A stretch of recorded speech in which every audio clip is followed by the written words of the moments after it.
Are you going to be in my video today? Okay. You got to stay nice and quiet. I have this image in my head of wondering what is the correlation between parents with ADHD and how much we volunteer for things at our kids' school.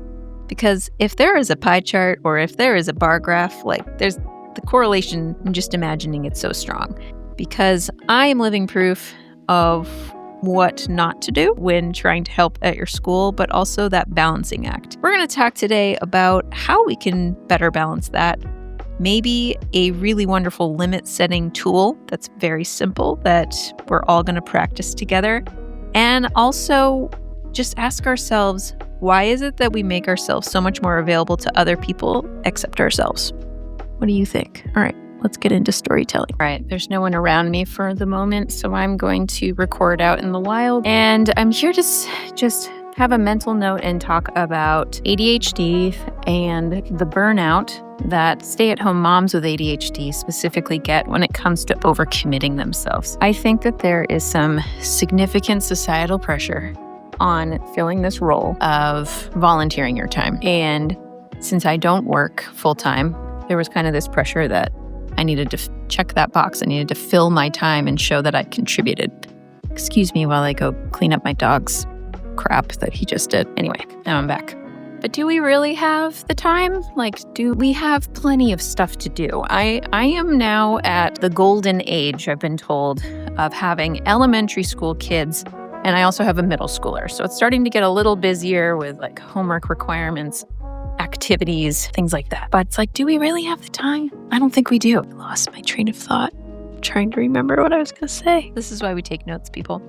Cody, do you know what I was going to say? No, I remember now. There's research out there that shows how parents who are involved in their kids' school community and they get involved, kids tend to perform better in school. And I think that that is a really powerful amount of research, and I want to be involved, but I don't need to be in charge of everything, nor should I. I think the whole school would benefit by having more of a hive mind instead of someone who's trying to piece it all together and making it look like everything is smooth sailing, because it wasn't.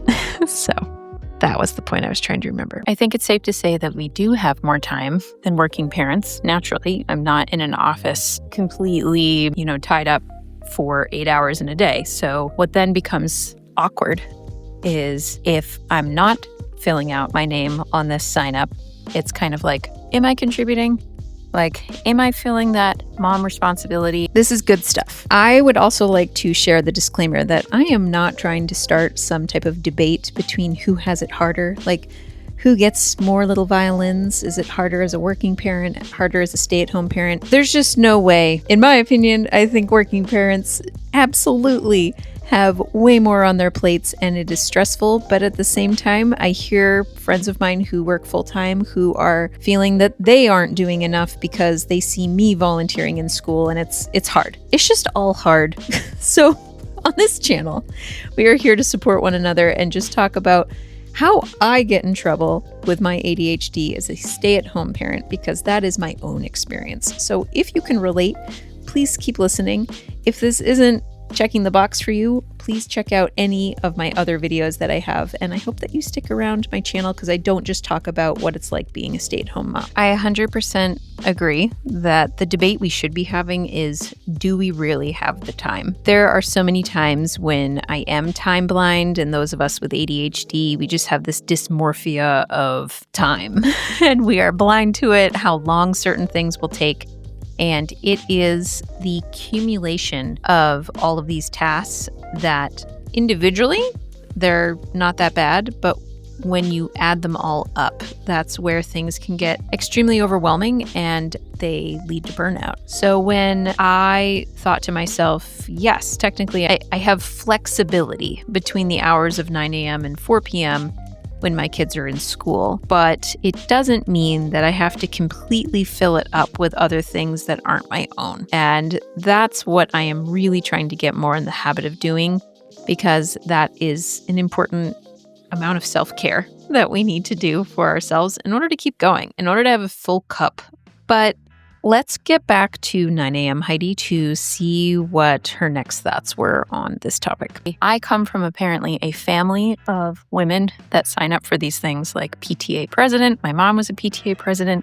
My grandmother apparently was a PTA president. She was a 4-H leader. My mom was a brownie leader, daisy leader. Like, they did the things. They were homeroom moms.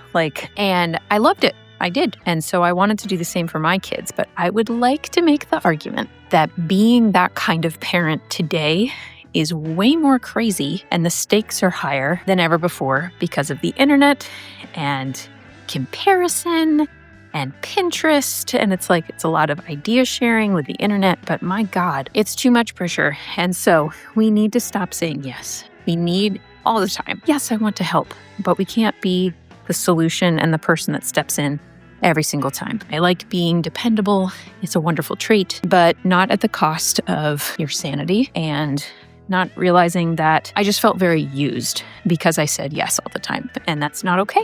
And we don't need to do that. I think what made me so fired up this morning when I was on this walk is it has taken me so long as a parent. I became a parent at the age of 27. And I think it was at the age of 30, I started getting more involved with volunteer work at the preschool, toddler level with a little moms group that's local. It was an amazing support to me. I jumped from that and I went into grade school with my oldest, and I started just volunteering casually. There was a global pandemic that happened somewhere in there, and then a redistricting in our school district. So our whole entire PTO, just all of the experienced members, they left our school and they went to a new school. And so they needed a leader in order to rise up.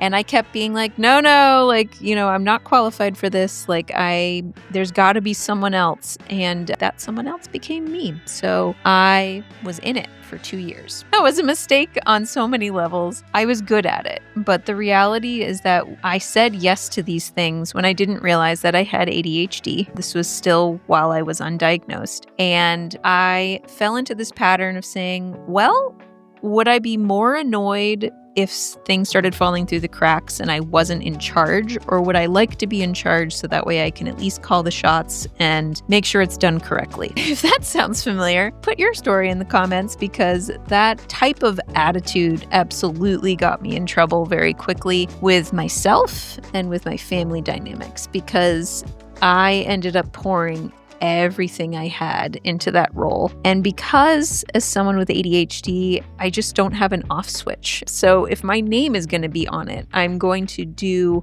100% of my energy on that thing. And the horrible part of that is I made sure that on the school level, I wasn't dropping any of the balls that I had juggling in the air. But what I absolutely let drop were responsibilities at home.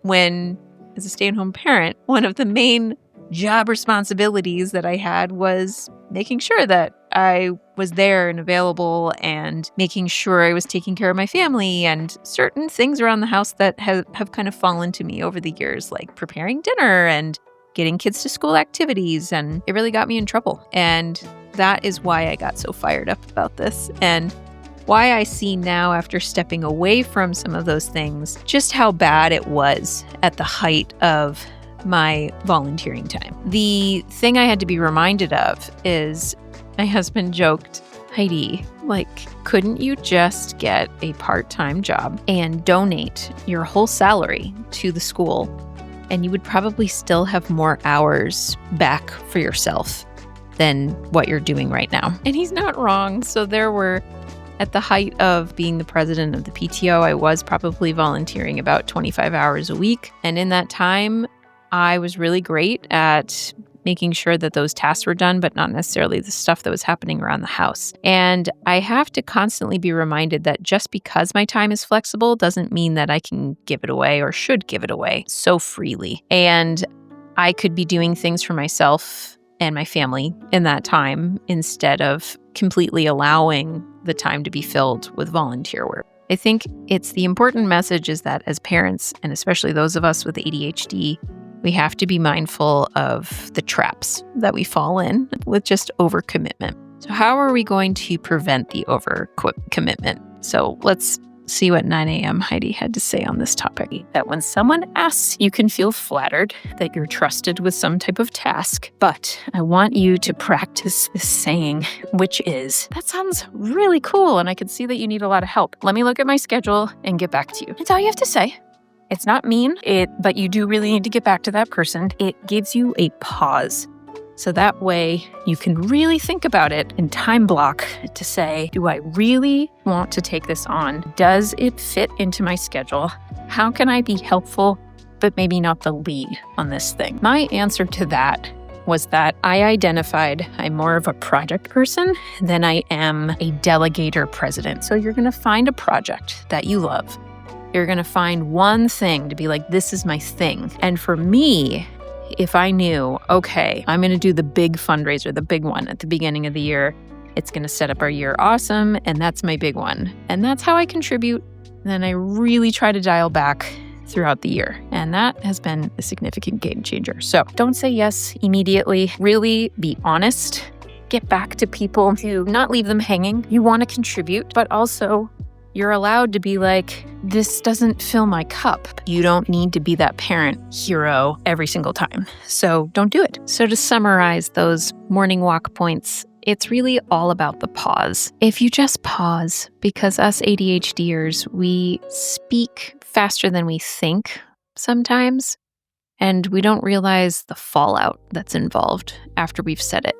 We certainly don't want to say no because that seems rude right away. So the alternative is just to say yes. So I agree with 9 a.m. Heidi that practicing the pause, just because there's a vacancy that needs to be filled, it doesn't mean that it always needs to be you. If it's a project that you feel like you could do a really great job on and you're excited about it and you could really put your enthusiasm behind it, then I say go for it. So whatever your ADHD style is of being able to kind of tell people what they need to do versus doing it all yourself. Kind of know that about yourself beforehand because it'll really help you take a look at your time and balance before you say yes to things. There's another thing I was going to say. I'm probably going to have to look at my notes. Please hold. I remember now. Basically, if my name is going to be on it as a perfectionist and as a type A person with anxiety and ADHD, my best advice right now is to start small. Start small, and if time allows and you have truly some extra time to give to something, I would rather make someone surprised that I can help more than fall short on something that I overpromise. So this week, I want you to look at yourself in the mirror, or I want you, when you're just taking a shower, think about some things that you are just anticipating someone's going to ask you something. And, get yourself psyched up. I have a script. I know that this is going to make me feel better. I don't want people to pressure me into something, because if they are trying to pressure me into something, that's just not being a good friend. And that's just bad energy. It's one thing if they're trying to talk you up to say, no, you have a lot of talent and I think you would be great at this, and here's how you could be supported. Great. But if it's like, you should, no, we need you. You're gonna, disappoint the kids if we don't have someone. It's like, you're gonna disappoint me if I'm cranky and I feel like I'm being used. So we're not gonna do that anymore. I hope this resonated with you. Please put in the comments that if there was ever a time or something that you struggle with saying no, or maybe kind of your shortcomings. And I'd love to give you tips in the comments, or we can all help each other as well. But don't forget to drink water, and I'll catch you in the next video.